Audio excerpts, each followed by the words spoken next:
महिलांच्या गळ्यातील दागिने खेचून पसार झालेल्या आरोपीला ठाणे गुन्हे शाखेने बिदर कर्नाटक राज्य येथून अटक केलेली आहे। गुन्हे शाखेचे पोलीस उपायुक्त अमरसिंह जाधव, सहाय्यक पोलीस आयुक्त शेखर बागडे यांच्या मार्गदर्शनाखाली भिवंडीचे वरिष्ठ पोलीस निरीक्षक जनार्दन सोनावणे, सहाय्यक पोलीस निरीक्षक रवींद्र पाटील, श्रीराज माळी, मिथुन भोईर व त्यांच्या पथकाने चेन स्कॅचिंग करणाऱ्या आरोपींचा शोध घेत असताना सीसीटीव्ही तपासामध्ये गुप्त बातमीदारांची माहितीद्वारा माहिती मिळवली।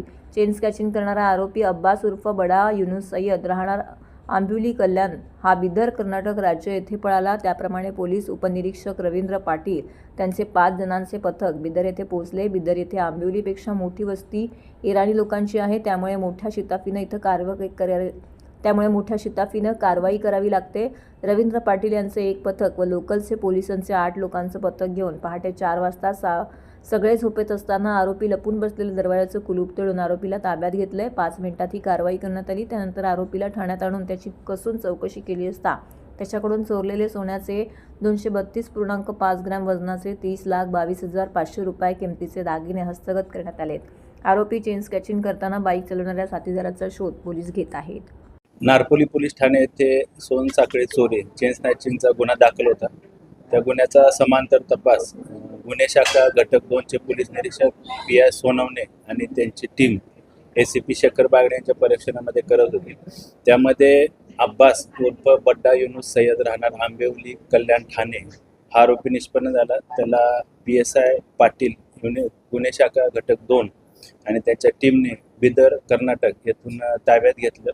त्याच्याकडून एकूण 20 चेन स्नॅचिंगचे गुन्हे उघडकीस आले आहेत, ज्यामध्ये 232 ग्रॅम सोनं ज्याची किंमत अंदाजे 30 लाख इतकी आहे इतकं सोनं जप्त करण्यात आलेलं आहे।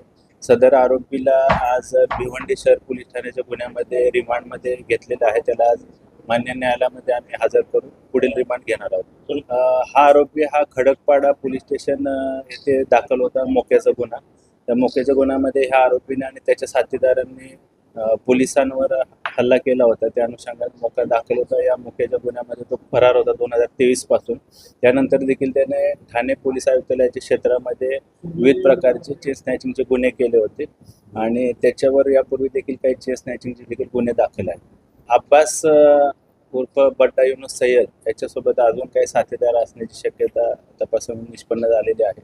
त्याचबरोबर त्यानं सोनसाखळी चोरी किंवा चेन स्नॅचिंगच्या गुन्ह्यामध्ये जे सोनं चोरलेलं आहे ते कुठल्या ज्वेलर्सला विकलेलं आहे किंवा अजून कोण त्याचे साथीदार या गुन्ह्यामध्ये सामील आहेत का, त्या अनुषंगाने गुन्हे शाखा घटक 2चं पथक अधिक तपास करत आहे।